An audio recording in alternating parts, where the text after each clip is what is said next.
You ask Tiger to solve. This deals with linear equations with one unknown. The final result is x equals -49.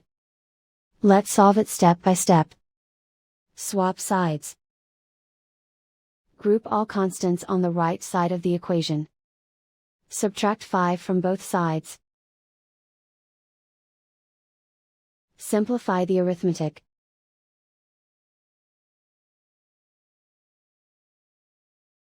Isolate the x.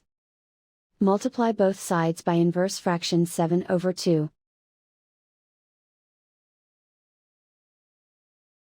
Group like terms. Multiply the coefficients. Simplify the fraction. Multiply the fractions.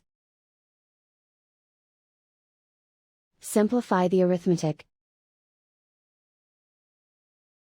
And so the final result is x equals -49.